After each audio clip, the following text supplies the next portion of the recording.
Welcome to the Organic Wine Podcast.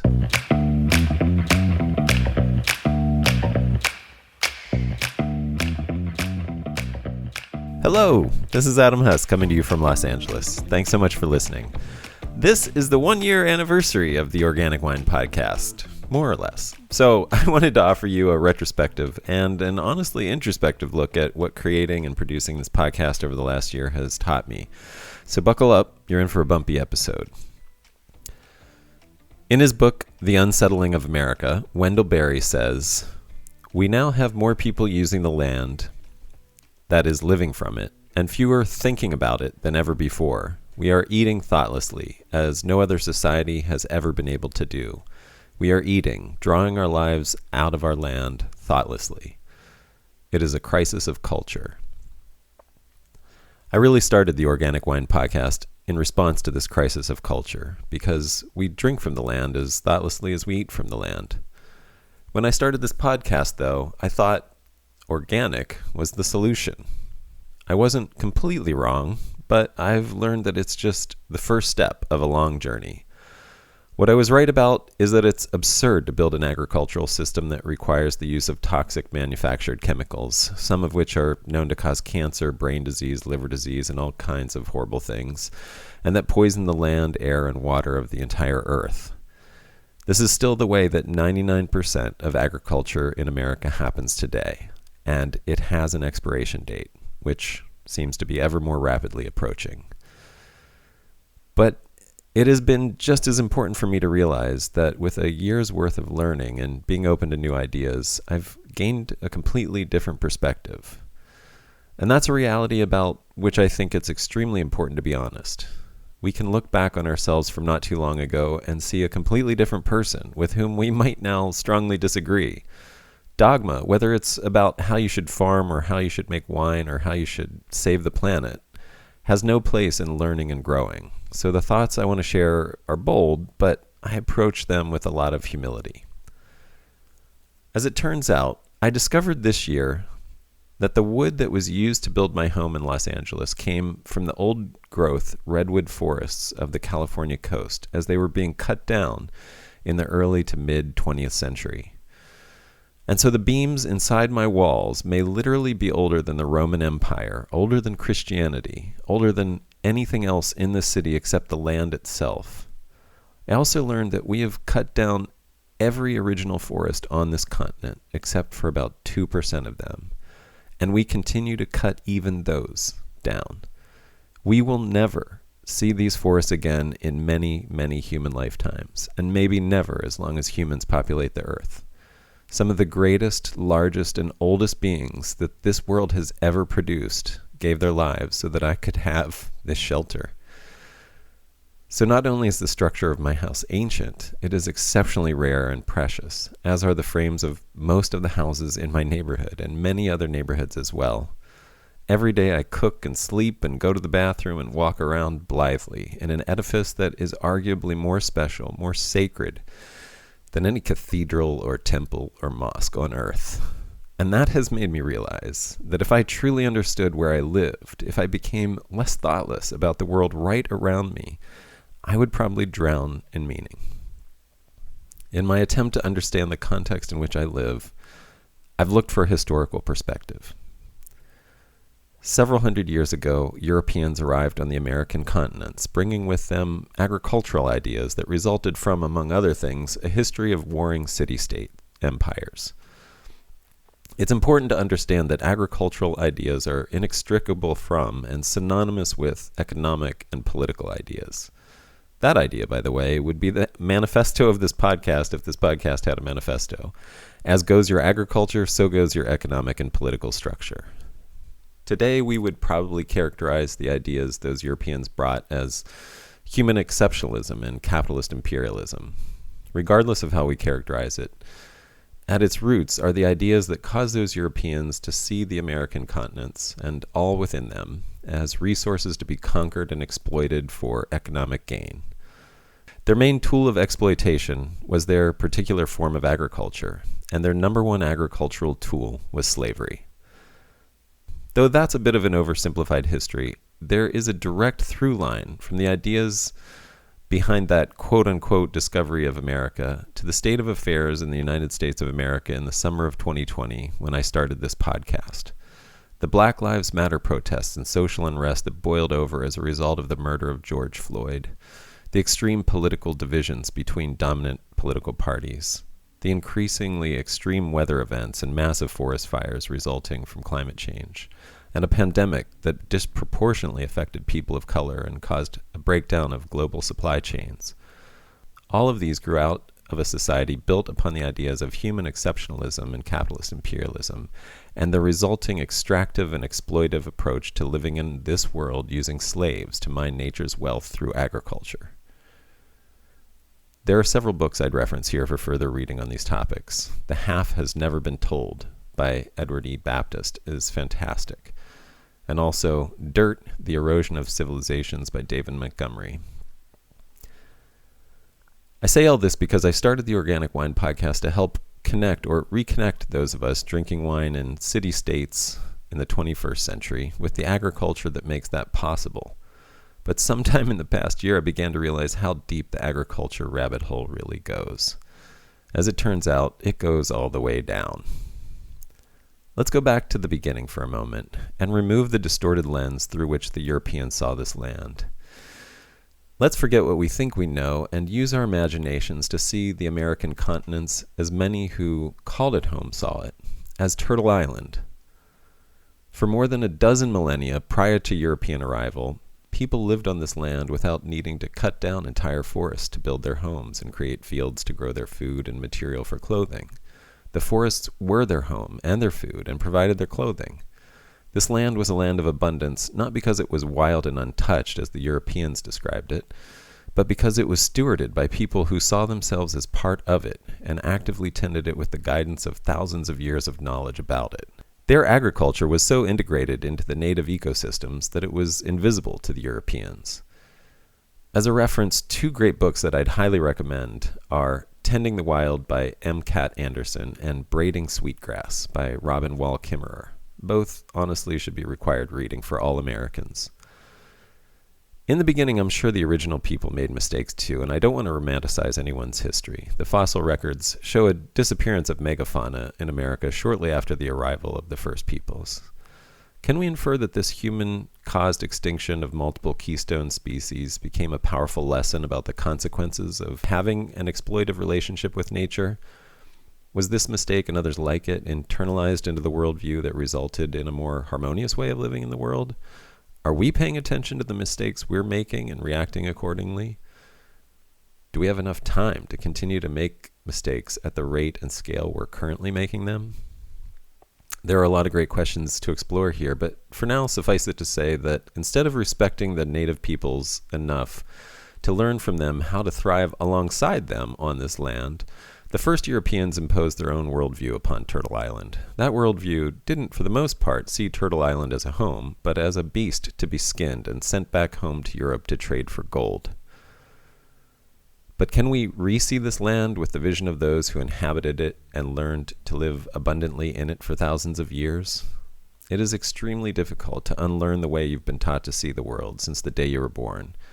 Every aspect of our culture, from the homes we live in to the vehicles we drive and the roads we drive them on, the foods we eat and the way we get those foods, the infrastructure that provides our water and energy and entertainment and information. Every invisible aspect of our lives teaches us to regard, or actually disregard, the natural world in specific ways. Also, the first Europeans killed so many of those original inhabitants of this land after stealing it from them, that much of that thousands of years of knowledge was destroyed, and so to implement it means first doing the long, hard work of rediscovering that knowledge through generations of intimacy with the land and the remaining people who carry what's left of that knowledge. And so while eliminating harmful chemicals from agriculture is important and necessary for our health and survival, the only real solution is to re-envision the way we do agriculture, which is to say everything. You cannot have a culture that is based on automated, extractive, mass-scale monocultures in areas adapted over millennia to be managed forest and grassland and wetland ecosystems, and then just replace chemical sprays and fertilizers with cinnamon oil and compost and expect everything to be okay. The problems are much more fundamental. and the solutions are much more complex. The first step is that we have to stop doing what we're doing, but after stopping, we need to figure out how to live by continually renewing entire diverse ecosystems. So the Organic Wine Podcast should probably be renamed the Ecological Wine Podcast, because ecology is really the word of the decade. Ecology is the attempt to understand the relationships of organisms to one another and to their physical surroundings. It's about relationships, the connections between all things. The most important relationship that was eliminated at the foundation of our current culture is the relationship between us humans and the earth itself. When you see yourself as separate from nature, you will soon see yourself as better than nature. And when you see yourself as better than nature, you will soon see yourself as better than other natural beings. And then you will soon be able to enslave and kill them without realizing that you are killing yourself. So regenerative agriculture must begin with restoring the relationship that we have with the earth, with nature, and therefore with all of its human and non-human participants. The entire world is an interdependent ecosystem that we are an extremely influential part of, and we have ignored that to our detriment. And look, I know the Europeans have been the bad guys of this story so far, and of course there's good reason for that, but the evidence suggests that the European colonizers' way of thinking can come from anywhere. And often it's the kind of thinking that leads to amassing power in city-state empires rather than creating communally supportive and egalitarian societies. So it's kind of a self-reinforcing form of thinking. And we know that slavery was part of some cultures in the Americas even before Europeans ever arrived. In his book, Guns, Germs, and Steel, Jared Diamond makes the important argument that European global domination had nothing to do with the Europeans being superior in character or intelligence, but merely by the luck of geography that over time gave them the decisive advantage in conflict with other cultures who were more geographically challenged. The reverse of that hypothesis would therefore seem also to be true, that given enough time and similar geographic advantages, any culture, including the first peoples of the Americas, might have set out in boats across the oceans to conquer and exploit other lands. Put another way, I wouldn't be surprised to find that there were Europeans who stayed home and had no desire to go on capitalistic adventures to far-off places, nor to invest their own capital in such imperialistic enterprises, and even actively opposed them because they had a respect and appreciation for the land on which they lived. It's just that their stories don't get told. The story of the peaceful being who lives a humble life on the land almost never gets told, but it's a real and valid and necessary story. Put another way, the problems that we are trying to solve can't be blamed on any one culture because they are inside us, in our nature as humans. The Shire is in our hearts, but so is Mordor. And the battle for Middle-earth takes place inside us with every action we take. And all of this actually is important background to the way that we think about and talk about and make and consume wine. Because most of the viticulture that is practiced in America today, and in most places around the world, really, grows out of the ideas that came with the Europeans to this continent. A vineyard, as we think of it today, is a means to extract the greatest amount of wine wealth as possible from a given piece of land without diminishing quality too much. Any amount of biodynamic, regenerative, organic certifications that we pursue does not change the origins of the idea of a vineyard. A vineyard can come from a different way of thinking, and it needs to, not based on a desire for profit, but based on a desire for health, the health of the land, and the health of all who live from that land. Yes, the reseeing that I'm talking about is pretty radical. Radical means coming from the roots, and that's where we need to start. Health begins down in the soil, with the roots. The soil is a living ecosystem. Scoop up a spoonful of it, and you'll be holding more living creatures than there are stars in the Milky Way galaxy. The interactions and networks and relationships that happen right under our feet all the time are so astonishing as to be only describable to our limited minds as magical. And don't forget that the same is true of you. Your body is an incredible, teeming ecosystem. One of the most amazing ideas I learned this year came from doing a little research on one of my guests, Krista Scruggs. I Googled the location of Krista's winery, zoomed in on a map, discovered a park, linked to pictures taken at the park, and voila, I found a photo, which was of an information sign with the following message. Quote, "What is an individual?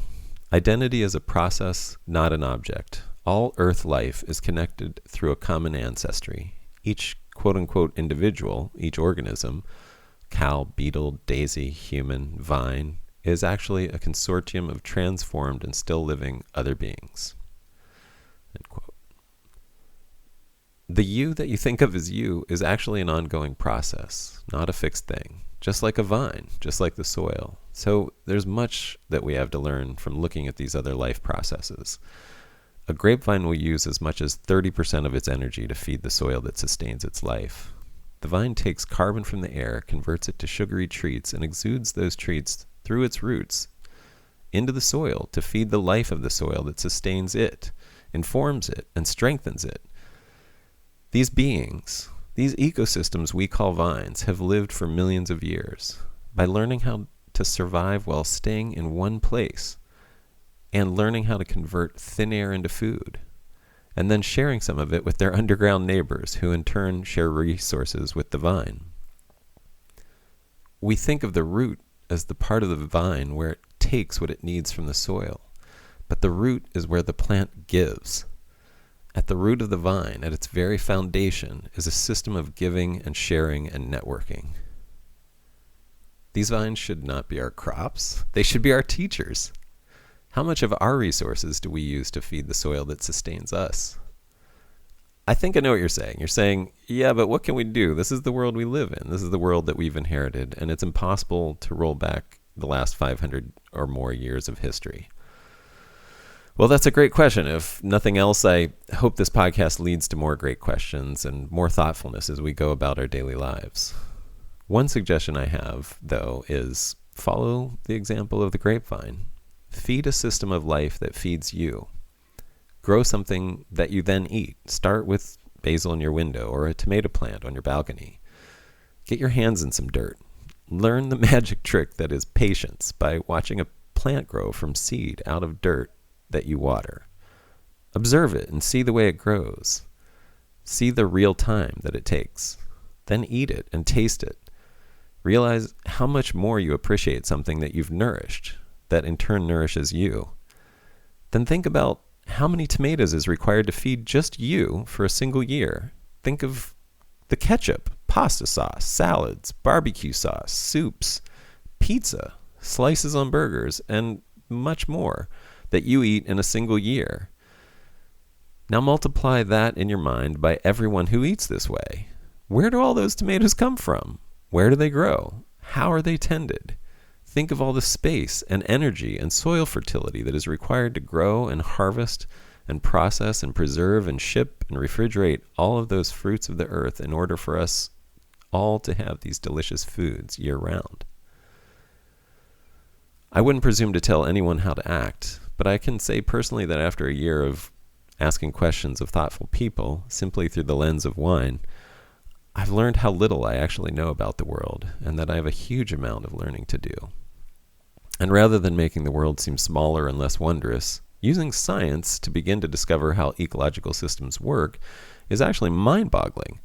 Simply trying to understand the chemistry involved in how a grapevine uses photosynthesis to turn the light from a star that is 94 million miles away and the invisible gases of the air into itself is awe-inspiring.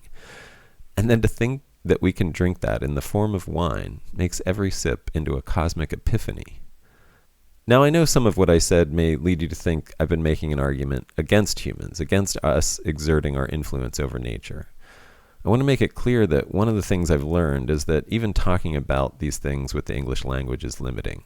When I use the word nature and then talk about our influence over it, there is a fallacy implicit in the language itself. Nature is not something out there that humans are destroying. We are nature, along with everything else. If we harm or nurture nature, we harm or nurture ourselves. Think about the way a hummingbird's beak fits perfectly into the flutes of the flowers of bee balm. That flower exists because hummingbirds exist, and the hummingbird exists because the bee balm exists. They evolve together as a single system of life, and to think of them as separate individuals is an amputation of the truth of their existence. The same is true of humans' relationship to many, many plants. They evolved and adapted to our behaviors and needs because we needed them to survive. And by learning from them how to use them to survive, we also taught them how to be more useful to us and therefore also survive. Our separateness from the grapevine is an illusion. We are not separate species. We are Vitis sapiens. This year I learned that the idea of wilderness, or the wild, as understood as a place without humans and human influence, was, to many of the first peoples of America, a bad thing. Our influence, guided by wisdom, is necessary to steward the world to its optimal potential. I wonder if that may be our true job, actually. When we do our jobs well, the whole world is our garden, and as we tend the earth, it tends us, because it is us. Based on our recent performance, though, I think the earth may be in the process of asking HR to draw up a severance contract. So what do we do? I guess that's the question I will try to answer with every episode of this podcast.